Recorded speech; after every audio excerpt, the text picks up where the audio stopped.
За сайн байцгаана уу? Манай Dark and Bay подкастын маань энэ 7 өдрийн дугаар бэлэн болсон байна. За тэгээд манай подкаст 7 хоног болгоны 4-р өдөр яг шинэ дугаараа оруулдаг байгаа. Тэгээд зарим яг 7 хоногтоо бит хоёр зав загаараа хийгээд 2 дугаар оруулдаг үеуд байдаг. Тэр үедээ яг мэдэгддэг байгаа. Тий. Гэхдээ ер нь л дандаа 1 дугаар ямарчлаасаа оруулдаг. Подкастаа жоохон хэлэхэд нэрнээс нь харж байгаа бах Dark and Bay гэдэг. Тэгээд бүхэл одоо ямар л dark гэсэн үнэн бодит гэмтэргийн талаарх түүхүүдийг ярьдаг подкаст шүү. Тэгээд энэ удаагийн хэрэг маань манай гэрлээ ярих байгаа. За тэгээд хэрхээ ярьж эхлэе. За миний ярих байгаа хэрэг нь 2013 онд Австралийн Dabbo гэдэг хотод болсон. Тэгээ 24 настай Sarah Tarrant, 33 настай Louise Rice хоёр үерхэд бараг 10 гаруй жил болж исэн. Тэгэд энэ хоёр дөнгөж эхлээд танилцахдаа Sarah бол 15 настай байсан, Louise бол 24-тэй байсан. Тэгээ мэдээж тэр үед Sarah-гийн ээж нь ингээд айгүй их дургуй цаад хүүхдээ ерөөсөө охиноо тийм 10 насаар ах хүнтэй үерхүүлэхгүйгээд дургуйцчихсан. Харин аавынх нь хувьд гэвэл нэг мэдээлэл байхгүй лээ. Ямар ч л байсан бэлгийн хүчирхийл үйлцсэн гэдгээр шоронд орж исэн. Sarah-гийн амьдралд бол ерөөсөө тийм оролцдоггүй. За Sarah болон Sarah-гийн ээж хоёрын дундах ярил нь бүр дэндүү ихсээд Sarah 24-тэй найз залуу болох Louise болон түүний ээж Sonia-тай цог амьдрахаар Newcastle, Австрал руу нүүсэн. Тэгээ нүгэд 2 жилийн дараа Sarah, Louise хоёр нэг хүүхэдтэй болж дахин хэдэн жилийн дараа дахиад одоо 3 хүүхэдтэй ингээд өнөр өтгөн гэр бүл болоод амьдарч идэв. Тэгээ Louise-ийн хувьд гэвэл нэг Rebels Outlaw гэдэг мотоциклын гангийн гишүүн байсан. Тэгэд одоо хүүхэдтэй гэр бүлтэй болсон болохоор нөгөө гангасаа гараад өөр төшөө нөхөр болж 600 км-ийн зайтай одоо хэрэг болох Dabbo гэдэг хот руу нүүсэн. Энэд эхлээд очоод 50 настай Raymond Roth гэдэг ээжийнхэн танилтай амьдарч агаад нэх удалгүй холгүй нүүж гардаг. Тэгээ Raymond-ийнхаас нүүж гарсан ч гэсэн Sarah болон Louise-ийн Raymond бол ингээд байнгын очдог. Louise ээж нь таньдаг болохоор ингээд Raymond ингээд байнгын орж гарч идэг байсан. Тэгээ хүүхдүүдийн хаяа гарч өгдөг. Тэгэл ялангуяа Sarah-тай цагийг их өнгөрөөж сайн харилцаатай болж исэн. Тэгэд энэ үед Louise Hamish гээд урд нь найзалж исэн найзтайгаа холбогдоод гэр оронгүй хүүтэйгээ гадуур оноод явж байхад гэртээ авчирч ингээд хэсэг цог амьдрахаар болтов. Тэгээ Louise-ийн хэлснээр бол Hamish ер нь бол маш их сайн аав, сайн залуу. За ингээд 4-5 хүн Sarah Louise-ийн гэрт нь ингээд байнгын байж идэг. Цогтой нийлэл тэр хоёрын байр нь ингээд нийлж засвар энтер хийгээд амьдарч исэн. 4-5 хүн гэдэг нь Sarah, тэгээ Sarah-гийн найз залуу Louise, тэгээ Louise-ийн ээж Sonia, тэгээд Louise-ийн найз Hamish. Тэгээ Hamish-ийн хүн ингээд хаяа бас ирээд хаяа ээж дээр очиод ингээд байдаг. За тэгээд шинэ байранд ороод сайхан амьдрий гэд бэжсэн чинь Sarah Louise-тэй ер нь цаашдаа цуг байх уугүй юу гэж хэргэлзэжсэн. Яагаад тэгэхээр Louise ерөөсөө ингээд амар залхуу болжсэн. Хүүхдүүдээ ч ерөөсөө харахгүй, гэр орондоо ч юм ихгүй. Тэгэнгүүтэл хаяа Sarah-гаас их зодддаг болсон. Тэгэд энэ асуудлаа найз залуугийнхаа нөгөө ээжийнхэн танил 50 настай Raymond-д их ярьдаг. Тэгэл надад айгу хэцүү байна. Стонерэ Louise юм хийхгүй байна. Намайг хаяа ингээд зодоод байна гэж хэлдэг. Тэгэнгүүт Raymond болохоор дөнгөж ихнэрээ ингээд хор тавдарт алдсан. Тэгээ Sarah руу надаас айгүй хэцүү байна гэж байнгын нэг иймэрхүү гүнгүнзгий дип яриа ярьдаг болсон. Иймэрхүү дип яриа ярьдаг болоод удалгүй би биндээ бүр илүү сайн болж эхэлдэг. За тэгэл Sarah Raymond руу өөрийнхөө хаяа ингээл нөцгөн зургийг нь явуулаад бас Raymond хаяа гэрд нь эренгүүт нь ингээл халаад малаада тайлал нөцгөн биеэ хальт харуулж маруулдаг байсан. Тэгээ тэр үед ч одоо найз залуугийнх нь ээж найз нэгэл бүгдээрээ хүүхдүүд нь бүгдээрээ гэрт байгаа штэ. Тэгж яах чинь тэгэл тэр мөрийг нь ерөөсө тоохгүй. За ингээд 2013 оны 3 дугаар сар гэхэд энэ хоёрын харилцаа бүр улам гүнзгийрч одоо бэлгийн харилцаатай болсон. Тэгэд өдөр болгон уулздаг, заримдаа бүр өдөрт 2 удаа уулзаж нэг голын хажуугийн гүүрний дор унтдаг болоод удаагүй байж адил Sarah бүр Raymond-д бүр илүү хайртай болцсноо хэлдэг. Тэгэл энэ хоёр чинь байнгын хайрын захиа бичдэг. Захианда Sarah болохоор хоёлаа тэ те цуг ирээдүйд сайхан амьдрнаа. Би чамдаа гэрэлмээр байна. Чи бол надаа аз жаргалтай амьдрал гэдэг юу болохыг үзүүллээ гэх мэтээр бичингүүт нь Raymond хариуд нь би бас чамтайгаа ингэ гэрэлмээр байна. Тэгээ би чиний 4 хүүхдэд ер нь сайн ав болж чадна гэдэгт маш их итгэлтэй байна гэл. Ерөнхийдөө энэ хоёр нэг иймэрхүү захиа бичдэг байсан. За тэгсэн 2013 оны 5 дугаар сард Sarah жирэмсэн болчдөг. Тэгээ Sarah бол өөртөө 100% энэ хүүхэд бол Raymond их гэдгийг мэдчихсэн. Тэгээ Sarah Raymond дээр очиод би жирэмсэн болчлаа гэд хэлсэн чинь Raymond дараад би одоо чамд 2 сонголт өгье. Чи сонголтоо хийхэд чамд 3-7 хоног байна. Нэгдүгээр чи Луисыг орхиод дээр хүрээд ирээ.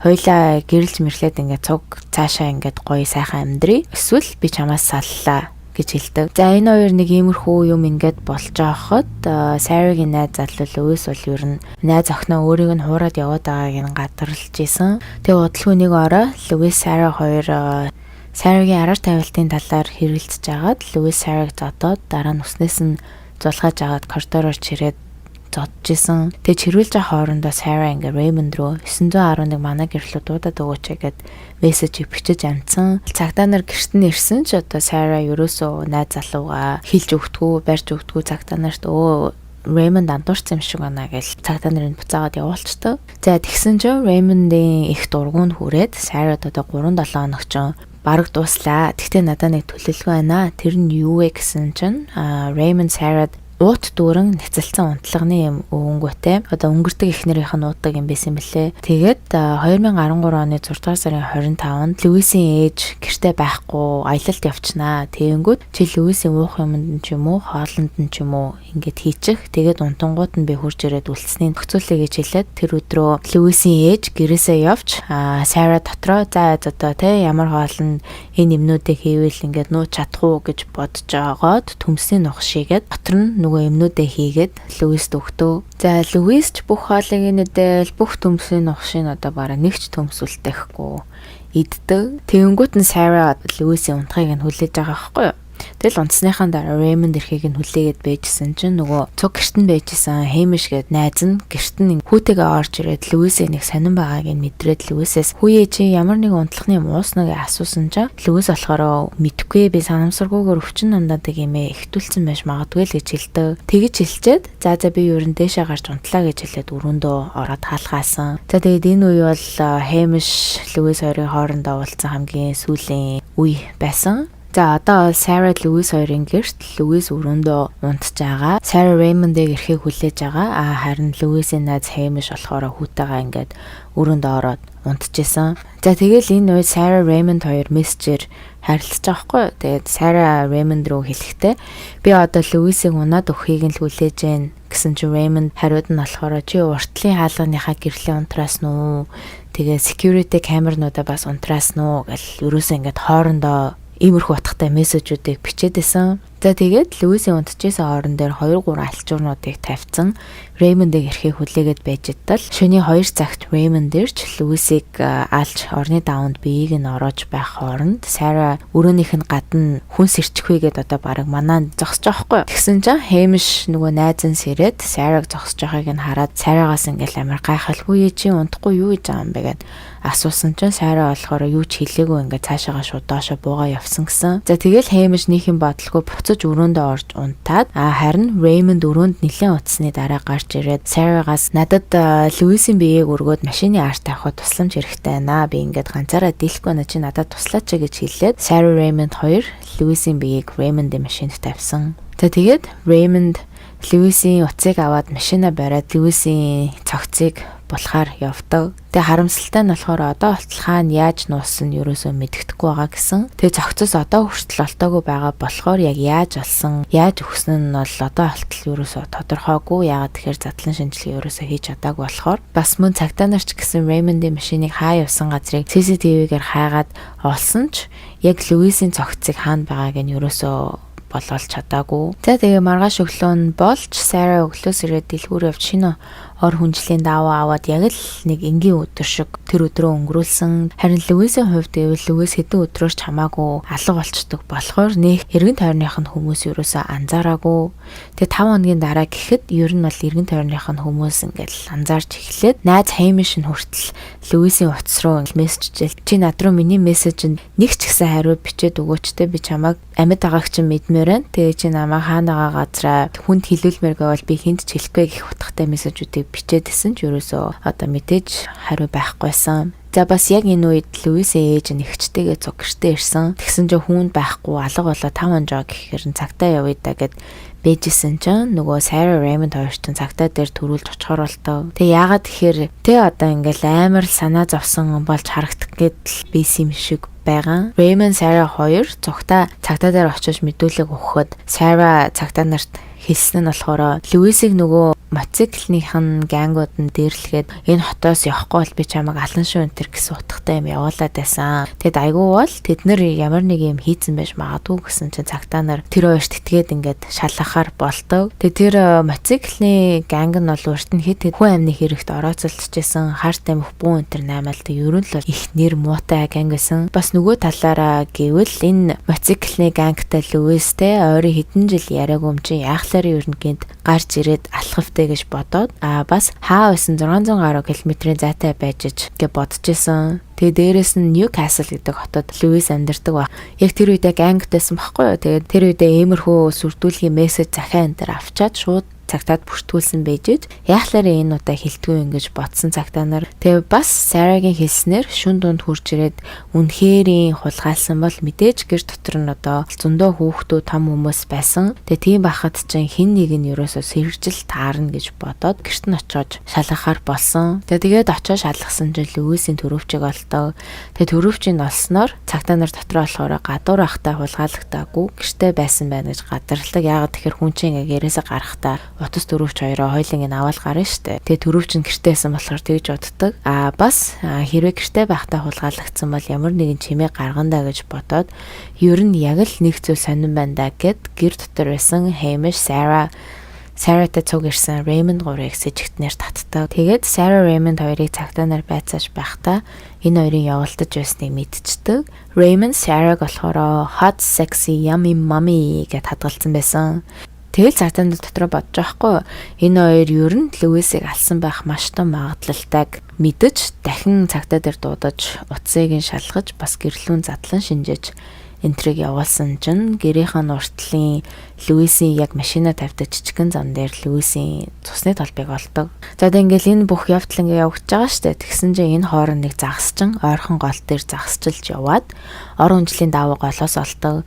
Тэгэл цагтаа руу залгаж илээл цагтаа нар тэр ор хүнжлийн даавууг шинжилээд үтсэн чинь нэг нохооны үс олдог. Тэгсэн тэр нохооны үс нь штэ те Raymond-ийн нохооны үс болж таардаг. Raymond-ийн машиныг цагтаа нар аваад шинжилээд үзэхэд Луисийн цусыг олсон. Тэгээ бас эхнэрт нь эмчийн завраар уугаарай гэж өгчээс унтлагын юмнуудыг олсон. Энэний дээр Raymond Sarah хоёрын дундах нөгөө мессежнүүд байсан штэ. Гэрэл мэрлийн унтраагаар өгсөн тэдрийг бас олсон. Энэ хоёрыг цагтаа нар яг нэгэн зэрэг байцаахад Raymond бол би өстө юу ч мэдэхгүй гэж гөрөөгд байсан. Тэгсэн Sarah яг юу болсон талаар ингээд яриад эхэлцдэг. Sarah-гаас цагтаа нар Raymond тэр хоёрын бичсэн мессежийг ингээд үзүүлээд чиний Raymond руу бичсэн унтлагын юм нь хурдан үйлчлээд унаад өгөөсэй гэсэн чи юу гэсэн үг юм бэ? Камера унтраагаараа гэдэг чи одоо яг юу гэсэн утгатай? Яагаад хоёр ингэж бичсэн гэд асуугаад ахаар нь Sarah цагтаа нарт хэлэхдээ угаасаа л те мэдж байгаа өстэй ойлгомжтой л байгаа өстэй да мессежнээс чинь харахад Raymond надаа унтлагын юмнуудыг хоолнд нь ч юм уух юмд нь хийгээрэй гэд өгсөн.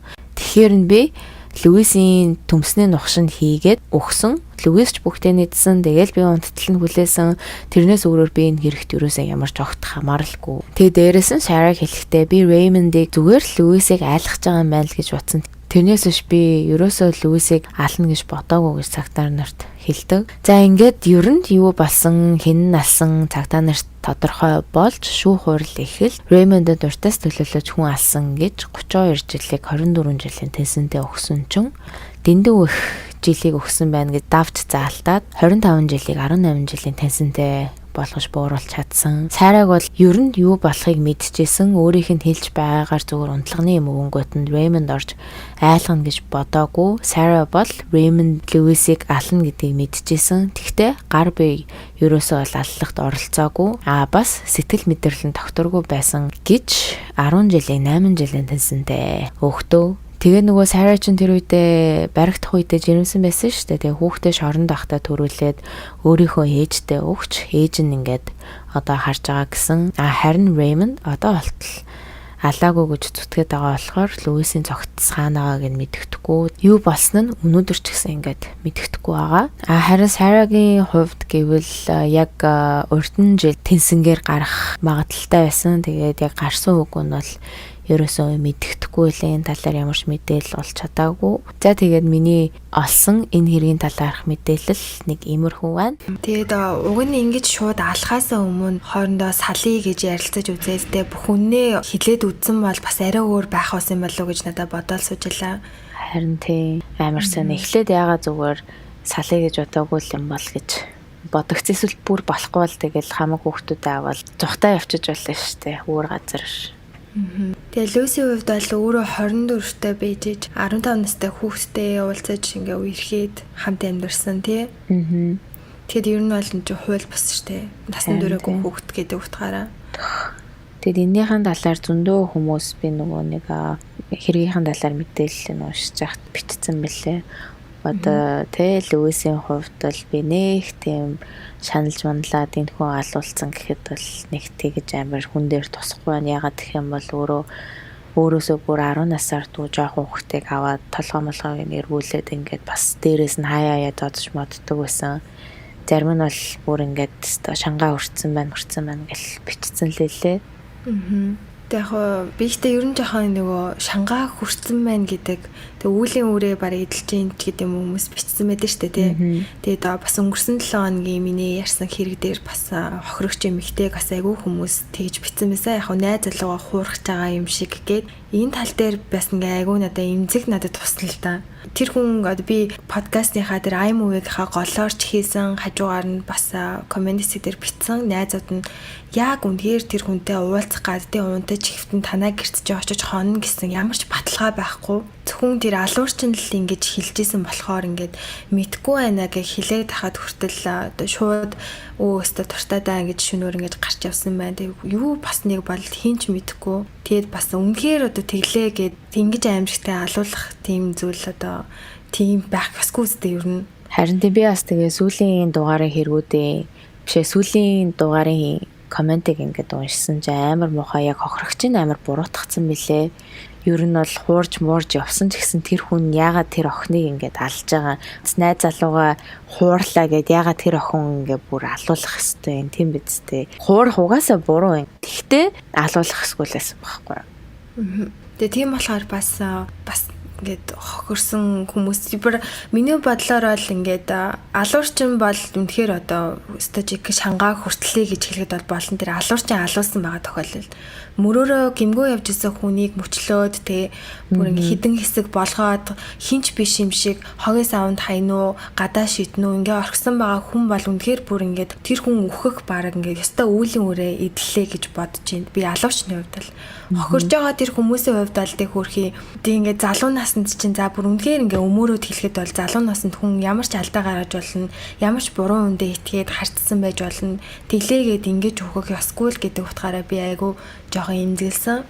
Тэгээд бас ер нь ингээд бүх нийгэм чинь ингээл тэр чигтээ стресстэй амьдралд хүртэл бидний эргэн тойронд байнга юм зүйл болж байгаа. Тэгээд ер нь юм гимт хэрэг сонслоо гэд бүр өөртөө ч гэсэн та бүхэн стресстүүлэхгүйгээр биднэрийг ч гэсэн тэгээд ер нь жоохон тийм эрэг нэрхтэй иймэрхүү зүйлүүдээс яг авах юм уу та аваад сурамжаа аваад дараа ер нь ингэж болохгүй юм байна те өөрөө хөвгтдээ өөртөө ч гэсэн найз нөхдөдөө ер нь тийм болгоомж илүүдэхгүй гэдэг талаас нь л бид нэр ярьж байгаа. Тийм болохоос шиг ингээд бүр ингээд хүнийг буруутгах гал те энэний зөв энэний буруу гэхгүй шүү.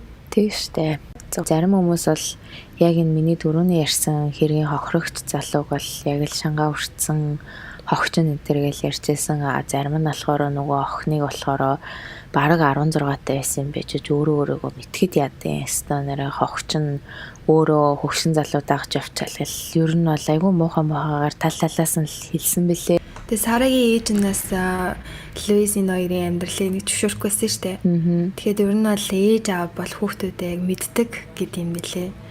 Яг энэ хүүхдэд маань тохирох нөхөр ихнэр мөн үү гэж хараал мэддэг гэдэг яг үнэн бах. Тэгэхээр ээж аах өгөн тасаа ер нь сонсож явах хэрэгтэй болов уу гэж боддог. За тэгээд энэ 7 хоногийн дугаар маань үүгээр өндөрлөж байна. Тэгээд бас subscribe дараагүй хүмүүс маань subscribe дараагийн дугаараа сонсоорой. Тэгээ бас манай Darkin Bay гэдэг Instagram байгаа шүү. Хэрэг хүсэх юм бол тийшээ ороорой. Бид хоёр ер нь бол нийгэм постлгүй. Гэхдээ хэргийнхэн талаар хохирогчдын талаар ерөнхийдөө илүү их постлдог. За тэгээд дараа 7 хоногийнхаа дугаараар уулзцгаая.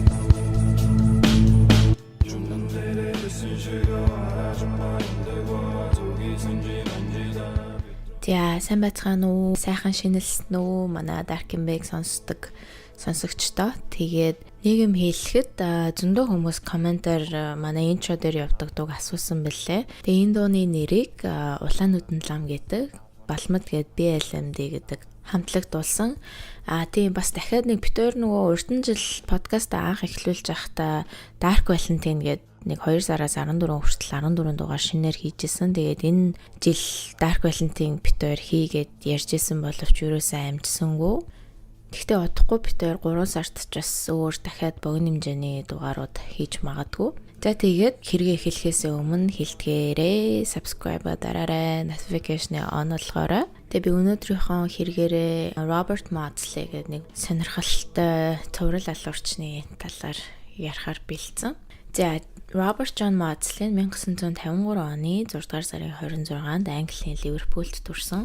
Ээжийг нь Jean Maudsley, аавыг нь George Maudsley гэдэг. Тэгээ Роберт төрсөн эхний өдрөөсөө хойш л ер нь бол амьдрал нь тамшиг байсан гэхэд болно. Тэгээ аавынхын хувьд гэвэл аав нь хуучин сүг үзэлтэй, хүүхдүүд тэ зөвхөн зодуулж, загнуулж, шийтгүүлж ижил юм ойлгоно. Тэрнээс бол юу ч ойлгохгүй гэж боддог. Тэгээ бүр жоохон нэрээ байхаас нь л эхлээд одоо хүүхдүүдээ жоохон л болох юм бол дугаа олох гээд бүр амар ойролдог, зоддог байсан. Харин ээж Жиний хувьд гэх юм бол аав нь ингээд хүүхдүүдэд зодоход юу ч хэлтгүү, хажууд нь ингээд зүгээр л хараа зогсчихдаг. Тэгээ бас хүүхдүүдээ ерөөсөө тоодгүй, хүүхдүүдтэйгээ тоглох байтахаа ер нь бол баг үг дуурт өчгүй байсан гэсэн. Тэгээ Роберт айлын баг нь дээрээ 2 ахтай нэг эгчтэй. Тэгээ Робертыг 6 сартай ахт нь хажуу айлынхан хүн цагдаа руу залгаснаар эгч дүүс одоо гэлэнмаануудын асрамжийн газар руу очиж амьдрахаар болдог дөрүлээ. Хэдий гэлэнмаанаар нь ээж аав нь биш ч гэсэн одоо ядчил өдөр болго аавда зодуулах аюулаа сангижирсан. Тэгээ хүүхдүүд бүгдээрээ асрамжинд очихдоо жоохон байсан хамгийн том л гэхэд бараг 4-тэй байна да 5-тай байсан болохоор ээж аваагаа ерөөсөө мэдтгүү. Тэг гэлэманаар нь ээж аваагүй үнчин гэж хүүхдүүдэд хэлжсэн болохоор ерөөсөө үнчин гэдэгтээ итгээд бараг 10 гаруй жил тэр асрамжундаа амьдраа байжсэн чинь хамгийн том эгчийг нь эхлээд үрчилж авах хүсэлт ирсэн байна л та. Тэгсэн чинь хүүхэд өршлүүлэх газарч нэг дуудлага ирээд саяны ирсэн өрчлүүлэх хүсэлтэд болиулчгаа. Тэгээ бид нэр эгчдүүд дөрвөлнг нь нэг айлд өрчлүүлж болох хүсэлт ирлээ. Тэр нь энэ дөрвөн эмээ өвөө юм байна гэд эмээ өвгийнхаа нэр дээр өрчлүүлж очсон ч яг үнэндээ ээж аваахаа хуучин гэртээ буцаад очичтой.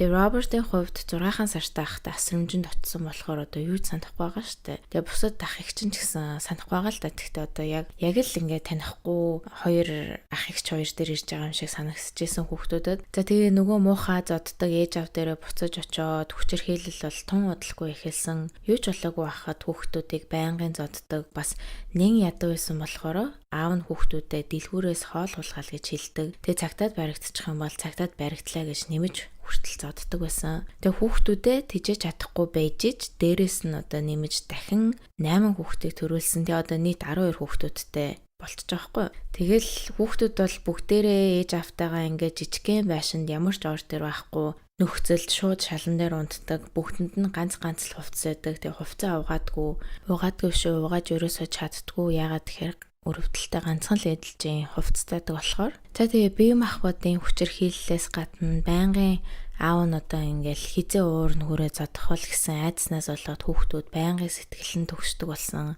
Бас ах дүүсийн хэлснээр аав нь бол Робертыг бүр илүүгээр шийтгэж зоддог. Тэгээ Робертыг бусад хүүхдүүдээс илүүгээр бүр үзэн яддаг. Тэгээ бүр нэг удаа Робертыг жижигхэн өрөөнд хэдэн 7 хоногор гаргахгүйгээр хордог байсан. Зөвхөн хоол усал ингээд Робертод оруулж өгдөг. Тэгээ өнгөтэй хаяада бас аав нь орж ирээд хүүгээ хүчнэдэг байсан. Тэгээ энэ үед чинь хүүхэн Роберт чинь дөнгөжл 10-11 настай байсан шүү дээ. Тэгээ аавынхаа шийтгэл улам бүрэл чангарсаар бүр сүултээ таягаараа хүнд бууныхаа артлаар хүртэл зоддог болсон. Буугаар хүнийг ингээд цохорч бүр аригаас нь хүртэл цааш нь ингээд бицраад гэмтдэг штэ.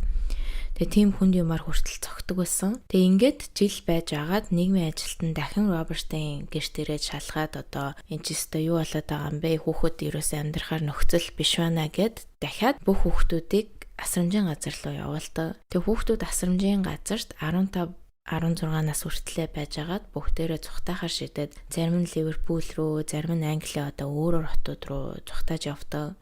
Хүүхдүүд ингээд асрамжийн газараасаа цухтаасныг бодвол одоо тэр газар нь бас л хогийн байсан болохоор цухтааж явсан баг. Тэгээ Робертын асрамжийн газарт байсныхын талаар бол ерөөсөө мэдээлэл байхгүй лээ. За ингээд Роберт 16 тайдаа Лондон руу ямар ч мөнгөгүй өмсөн хувцаснаас өөр юмгүй очиж эхлээд Мерсер хулгай хийж байгаа тэр мөнгө нь хангалтгүй байснасаа болоод биеэ үнэлж эхэлсэн. Тэгээ тэр үедээ биеэ үнэлэгчид маш ихээр хар тамхи татдаг байсан, уудаг байсан. Тийм болохоор Роберт ч гэсэн хар тамхинд орж дээрээс нь өдөр болгох маш ихээр уудаг болчтой. Ингээд 18 хүрээд Роберт биеэ үнэлэгчийнхаа ажлыг өдөр шөнөгүй хийжсэн. Ихэнхдээ үйлчлүүлэгчтэй баарнаас олж авдаг. Тэгээд энэ ажлаа хийж явах явцдаа бол хүнд бол байнгын дээрэмдүүлж исэн, хүчндүүлж исэн, зодуулж исэн гэж ерөөсөө ингээл зовлон араасаа тасрахгүй байсан. Амьдрал нь бол ерөөсөө л ингээд амьдын там шиг байсан. Тэгэд ийм хүнд хэцүү амьдралаасаа болоод Робертын сэтгэл санаа ч гэсэн дагаад хэцүү болж исэн, янз бүрийн сэтгцэн өвчтэй болж исэн. Тэгээд шизотой, сэтгэлийн гүн хямралтай, депрессэнд орсон. Яг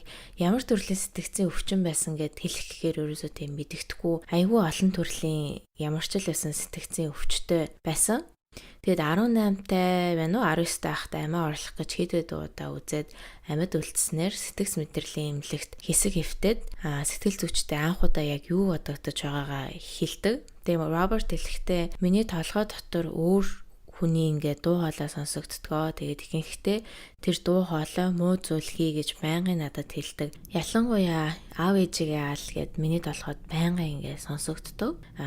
Энэ үед чинь Роберт ээж аваагаа хараагүй бараг 7-8 жил болж байгаа штэ. Тэгсэн ч гэсэн ээж аваасаа бол айсан хിവэрэлсэн.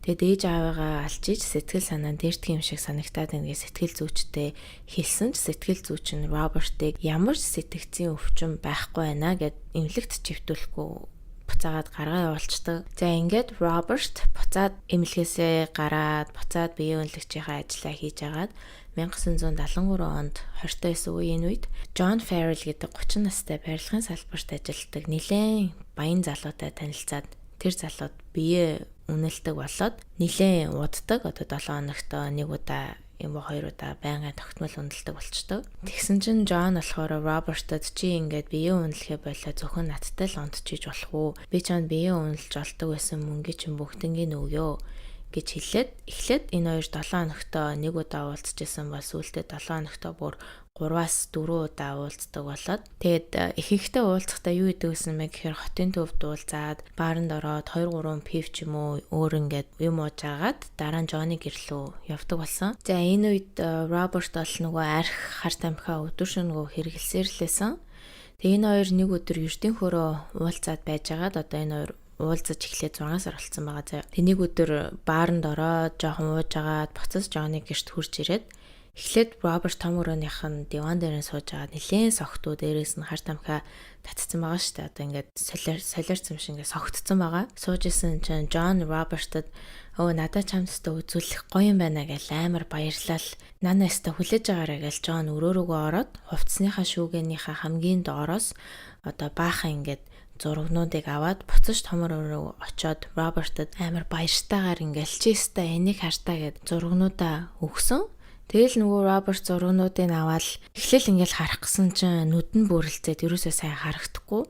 Тэгэхээр сайн ингээд бүр төвлөрж байгаа таарсан чинь Роберт гартаа жоохон хүүхдүүдийн бэлгийн хүчирхийлэлд орж байгаа зургуудыг барьсан байгаагаа ухаарад шууд урдных нь жоохон байхад нь аав нь яаж зодддаг байсан, хүчнэдэж хүчирхийлдэг байсан бүх буухад дурсамж нь нүдэнд харагтаад зүгээр л тэр зургнууд руу ингээл хараад суугаадсан юурээсээ яхаа мэдгүй. Тэгсэн чинь Джон хажууд нь ингээл инээгээл за чамд өстой те юу гэж бодогч чинь таалагдж чинь үү гоё байгаас те гэсэн чинь Роберт зургнуудыг ингээл шууд доош нь тавиад босоод цаашаа явах гэсэн чинь Джон араас нь хоёулын зургнуудыг дагаж хийх үгээл инээгээл дапалал хэлсэн чинь Роберт бүр амар өөрийнх нь ингээд уур нь хүрээд ялангуяа өөрөө хүүхэд байхдаа хүчирхийлэлтэй амьдралыг үтцсэн болохоор Джоныг бол шууд үзий ядаж эхлээд дотроо иймэрхүү жоохон хүүхдүүд хүчинсэн, хүчирхийлсэн, зургийг хүртэл үтсэн, хадгалсан хүмүүс энэ дэлхий дээр амьдрах ёсгүй гэж бодоод хажуудаа байсан заавыг авч агаад шууд Джон руу үсрээд дайрсан чинь Джон дотроо болохоор энэ Робертийн зургнуудыг хараад өстө шууд сэрлэн үтэлсэн бахтаа гэж баярлал Робертыг аваад орлоо үсрээ бэжсэн чинь Роберт нөгөө даавуугаараа хүзүүг нь ороогоод хоёр талаас нь татсан чинь Джон дотроо болохоор яг юу болоод байгааг ойлгоод Робертийн өөдөөс нь ноцолдсон ч бүтлгүүтэж Роберт Джоныг баймалж алдаг. Тэгэл Роберт бодохдоо Джон түр ухаан алдсан байж магадгүй сэргээд босоод ирчихвэ гэж бодоод карманаасаа жижигхэн хутаг гаргаж ирээд бүр яг ингээд лулаарсан бух шиг шууд л Джоныг дахин хутгалж эхэлсэн. Хэдэн минут хутгалсныхаа дараа Роберт түр завсарлаад орныхан цаашаа харсан чи алах бахаар нь орноос буугаад алхахыг аваад буцаж орон дээрээ гараад Джонny толгой тархинд бицартлан нүдэд дуусчаад Джонny цогц руу харсан чинь бүр толгойн тэр чигээрээ бицарч байхгүй болсон. Би энэ дэндүү хутгалуулснасаа болоод бараг арсан хүртэл харагдахгүй болсон шахуу. Тийм болцсон байсан. Тэгэл Роберт дотроо ийм юм хийцэндээ итгэхгүй ингээл зогсоол Джонny цогц руу хараад зогсож байгаад цаашдаа юу хийхээгээ ингээ бодож исэн. За Роберт бол ерөөсөө тийм догшин ууртай хүн бол биш.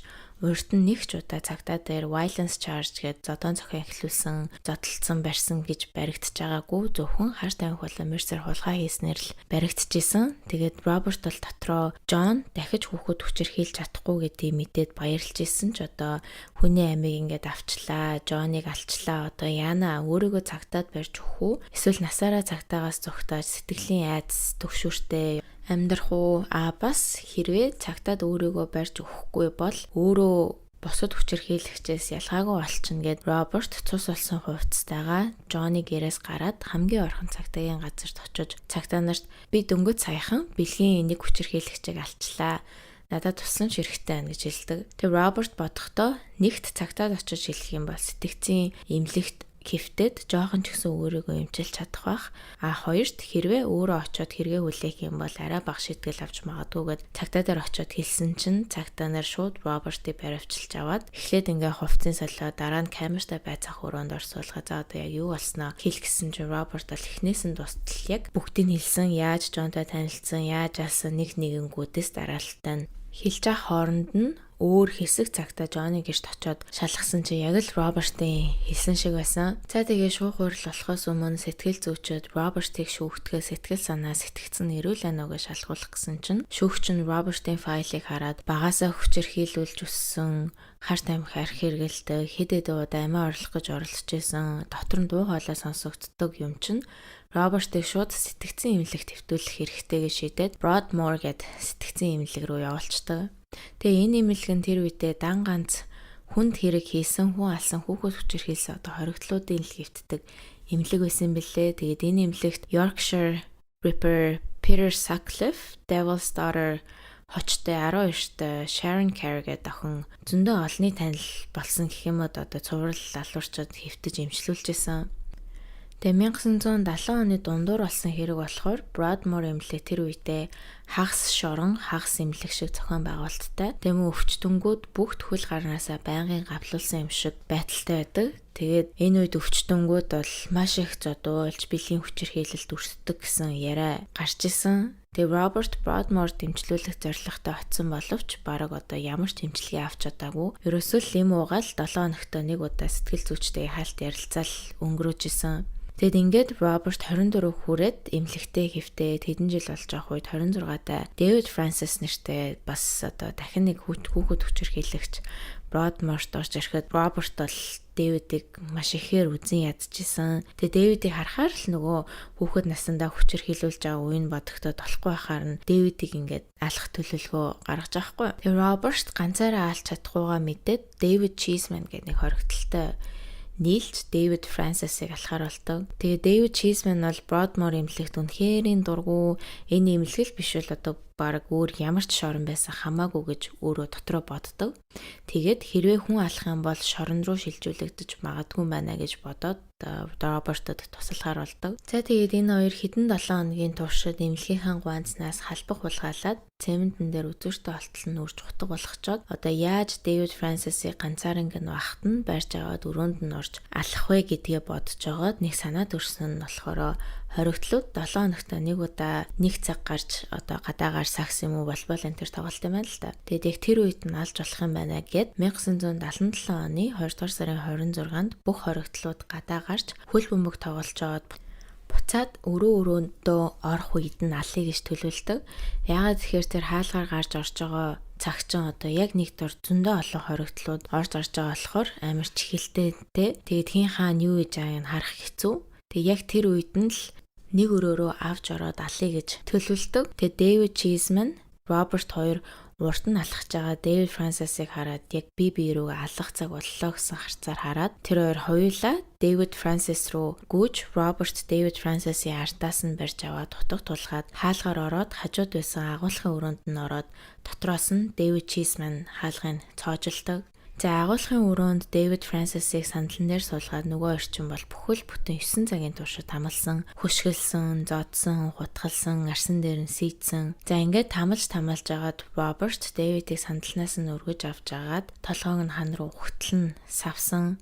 Тэгээ яг ингээд савж явах үедээ бас нөгөө Джоныг хутгалж явах үедээ ухаан мэдрэлгүй бух шиг зүгээр л хан руу толгойг нь бүр бодоо олтол савсан. Тэг гинт буцаж ухаан ороод харсан чинь Дэвид Фрэнсис үхээд нэлээд удаж байгаа байдалтайсан. Тэгээ Дэвидийн бицэрсэн тарих өрөөгөөр дүүрэн арга ясанд бутарсан. Тэгээ Роберт утгаараа Дэвидийн тарих руу нүртэл өгснийхэн дараа баталгаатай болох гэж дүрч утгалсан. Тэгээ Дэвид Фрэнсисийн цогцос олдоход Дэвидийн толгой тархин дотор нөгөө халбхан хутгах нь олдсон. Тэгэд энээс болоод Роберт Brain Eater буюу тарих идэгч гэсэн хочтой болчтой. Тэгээ цогцыг олсон Бродмор эмнэлгийн ажилчид тархин доторх халбыг нь хараад одоо шууд Роберт айгүй бол 2 3 удаа халбагдаж тэр тархинаас эцэн байх гэж бодоод Бродмор эмнэлэг каннибалтай боллоо гэсэн цуу яриа хүртэл гарч исэн. Тэгээ энэний талаар нь Робертоос өөрөөс нь асуухад бол би хүний тарих энэ төр эцсийн юм бол байх хизээч эдгэн нотхоо амсч үзээгүй гэж хэлсэн ч одоо сонин дэлгэц тэрийг тоохгүй шууд Робертыг Бродморын солиотой каннибал гэж ярьжсэн. За Бродмор эмнэлгийнхаа бүхэл бүтэн 9 цаг мдээгүй өнгөрсөн гэхээр ерөөсөө итгэмээргүй хүмүүс санагдчихжээ. Яаж ч утсаа одоо хүний хашгирах чимээ энтрээр мэдчихсэн л баймаар ингэж зарим хүмүүс хэлдэг. Бас зарим вебсайтн дээр болохоор ажилтнууд нь мэдчихсэн ч гэсэн өрөөний хаалган дээр жижигхэн цонхтой байсан тэр цонхоор нь хараад зогсожсэн ч гэсэн ерөөсөө юу ч мэдээгүй царайлсан гэж бичсэн бэлээ. Гэхдээ энэний талаар бол үнэ үгүйг нь бол мэдэхгүй. За ингээд цагтаа нар имлэг дээр ирэхэд Роберт дахин шууд л хэрэгүүлээгээ цагтаа нарт яг юу болсон талаараа нэгэнгүү хэлээд Роберт Wakefield гэд шорон руу очдог. Роберт цагтаа нарт би энэ дэлхийгээс нэг ч гэсэн хүүхэд хүчээр хийлэгч pedophile-ыг байхгүй болгож гинэ гэдгээрээ бахархаж байна. Тэгээ би бол дотроо зөв юм хийсэн гэж бодож байна. Тэгээ тийм болохоор хүлээх ёстой хэрэгээ хүлээнэ гэд хүнд дэглэмтэй Monster Mansion буюу чөтгөрийн хаш хочтой Wakefield шорон руу очдог. За Wakefield-д ихэнх нь цуврал алуурчаад хүчингийн хэрэгтнүүд байдаг болохоор Monster Mansion гэж сонин сэтгүүл нэрлсэн. Тэгээ Роберт шоронд ороод Open Wing гэд хэсэгт хуваарлагддаг. За тэр нь юу юм гэхээр шоронгийн өрөөнүүд өдрийн цагаар онгорхоо байдаг. Бусад хоригдлуудтай чөлөөтэй юм ярьж болдог хэсэгт оруулцдаг. Тэгээ энэ хэсэгт нь цуврал алуурчаад pedophile хүчингийн хэрэгтнүүд гэж зөндөө байдаг.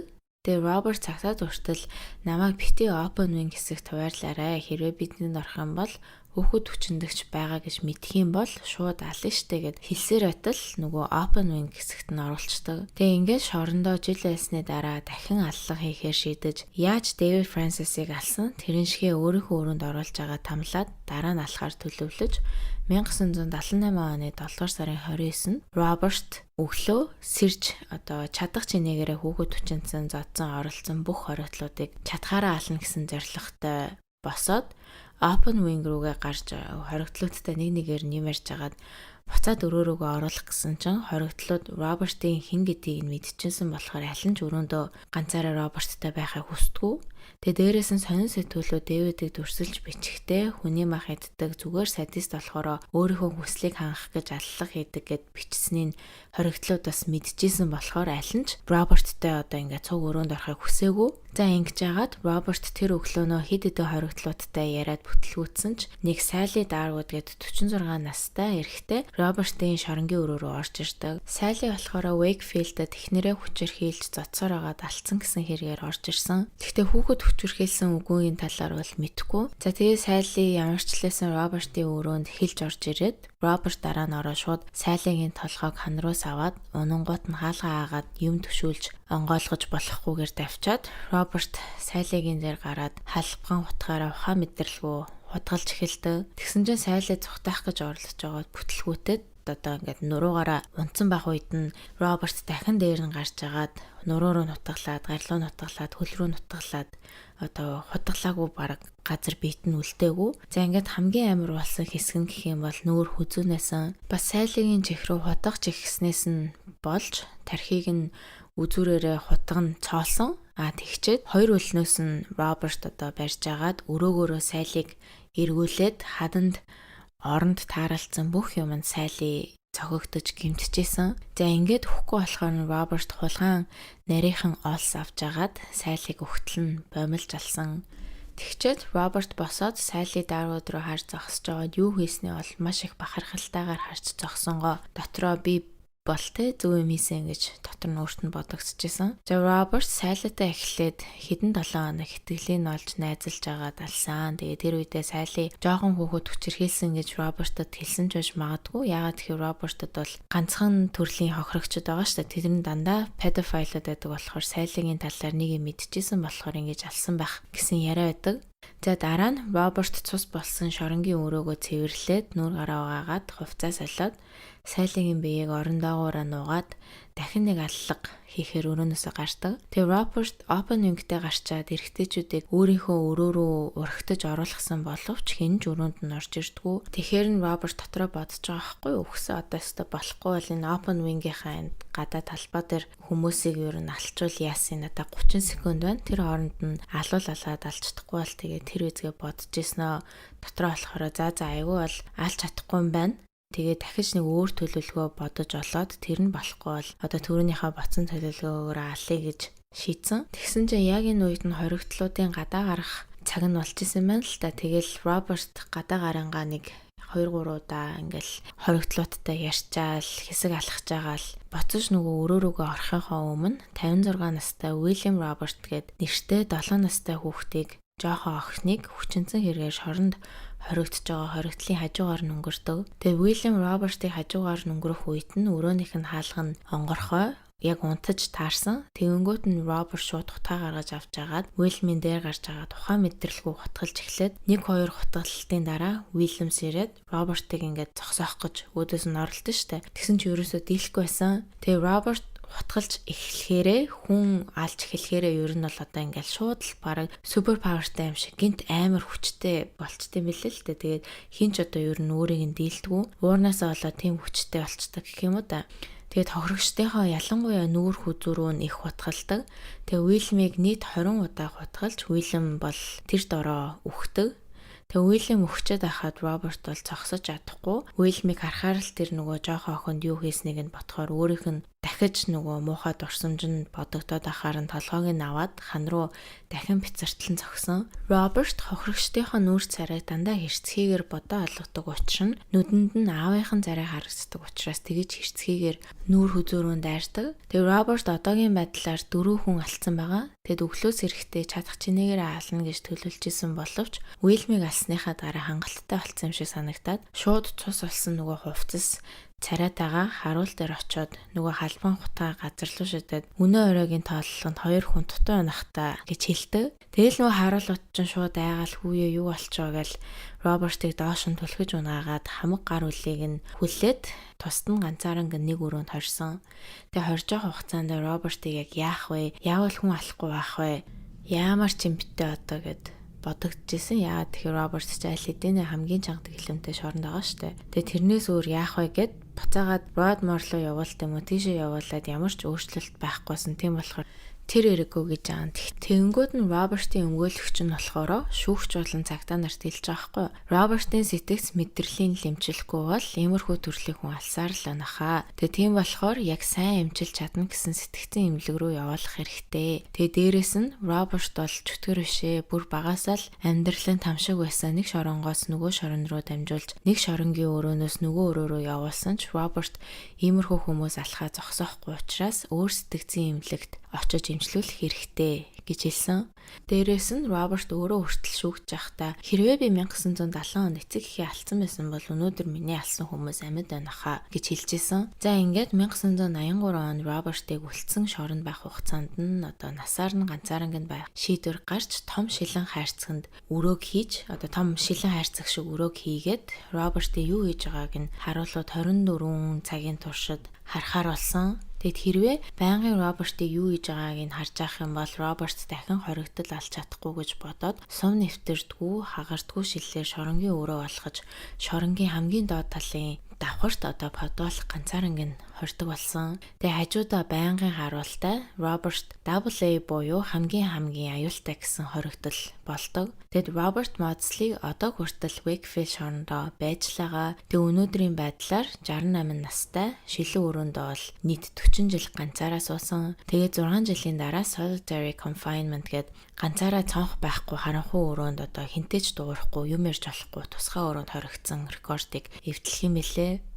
Тэгээ үлдсэн насаараа энэ шилэн хайрцагтаа байх болохоор усанд орхиожулсан, үсээд сулгаажулсан болоод үсээ ургуулад тураад бүр жижигэн болцсон болохоор нь Wolfman of Wakefield гээд Wakefield-ийн хүн чон гэсэн хочтой болцсон байжсэн чинь Робертийн ах нар нь Роберт дээр ирж зочилсноор Роберт л одоо үсээ усуулаад усанд ороод өөрөөгөө арчиж эхэлсэн. Тэгээ зөвхөн Роберт дээр 3хан л хүн ирж уулзаж болдог. Тэр нь дээдлийн 2 ах нь ахийнх нь нэг хүү бусад өөр хүмүүсийг бол ерөөсөө оруулж уулзуулж болтгоо. Тэгээ бас Робертийн ах дүүс нь Робертийн талд одоо байнгын байдгаа. Тэгээ Робертийн алсан хүмүүс шангаа хүрцэн гэж боддог гэсэн. Тэгээ бас Робертийн ах нар нь ирж уулзахаар болох юм бол 12 харуул ингээд тойроо зогсчдөг. Тэгээ Роберттай уулзах гэж болстой бөө юм болдог болохоор ах нар нь ингээд байнгын уулзаад байж чаддгүй. Тийм болохоор байнгын ингээд хоорондоо захаагаар харилцдаг, бичлэлцдэг гэсэн. Тэгээ ялангуяа ахийнх нь хүү Gavin-тай захаагаар их харилцдаг. Тэгэд Gavin Robert руу ямар ТV шоу үзэж ийн тэрийгэ хэлдэг. Тэгэл Gavin болохоор тэр айгуу гоё ТV шоу байлээ. Тэр киног үзээрэй гэнгүүт Роберт өөдөөс нь бас өөр дахиад нэг ТV шоуны нэр хэлж өгдөг. Тэрийг үзээрэй гэж хоорондоо тиймэрхүүгээ захаа бичлэлцдэг.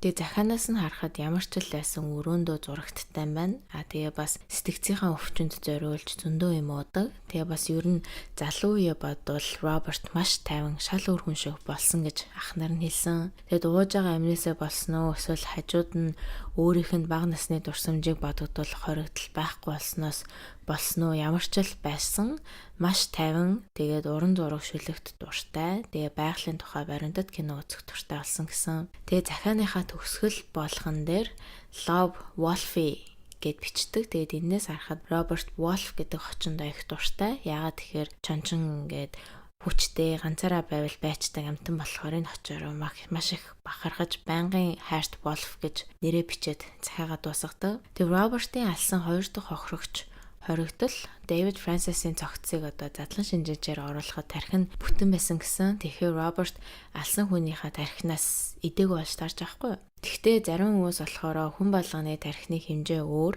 задлан шинжээч тэрийг нь мэдээгүй байж магадгүй байна. Тэгээ бас Роберт ч гэсэн худлаа хэлсэн байх магадaltaй гэж ярьсан мэлээ. Тэгэд Робертийн талд ордог, дэмждэг хүмүүс бол англиар дүүрэн байдаг. Хүчингийн хэрэг, ялангуяа хүүхдийн хүчингийн хэрэг үйлцсэн хүмүүс бол тэ шууд ухах ялтай гэж боддог хүмүүс байдаг. Робертод ингээд талд ордог, тусалж дэмжихийг хүсдэг хүмүүс бол зөндөө байдаг. Тэгэд Роберт бол баг анхны шоронд орсныхаа дараа цуврал алуурчин болсон хүн байх. За тэгээд миний энэ хэрэг дээр олж чадсан бүх мэдээлэл нэг иймэрхүү байна. Тэгэд миний хувьд бол Робертын талаар хэлэхэд бол үнэхээр өрөвдөлттэй амьдралтай бүр хар багасаа л ихсүүлээд аавтаа зодуулдаг, ээж нь тоодгүй. Тэгээд ерөөсөө эцэг эхийн хайр гэдгийг мэдрээгүй, эцэг эхийн хайрч байтугай зүгээр гэр бүлийн хайр гэдгийг нэг ч мэдэрч байгаагүй. Тэгээд айгүй өрөвдөлттэй эрэхтэй. Тэгээд хэрвээ ингээ жоохон байхдаа ч юм уу өсвөр насндаа авч болох тусламжийг хэрвээ авцсан байсан бол үдээд шорон байхгүй л ах байсан бах. Тэгээд та нар бас энэ хүний талаар юу гэж бодож ийн бодлоо комент хэсэгт хуваалцаарай. Тэгээд дараа 7 оныхон дугаар хүртэл түр баяртай.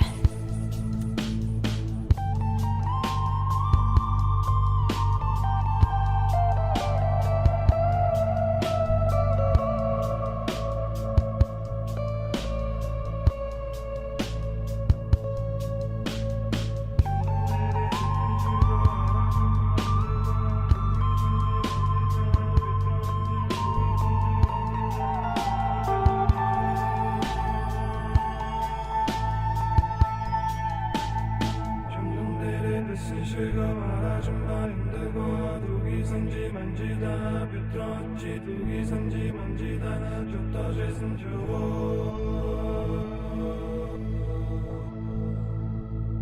좀넌들의 뜻은 시가 말하준 바 힘들고 두기 선지 만지다 뷰트러치 두기 선지 만지다 좋다 죄슨 좋고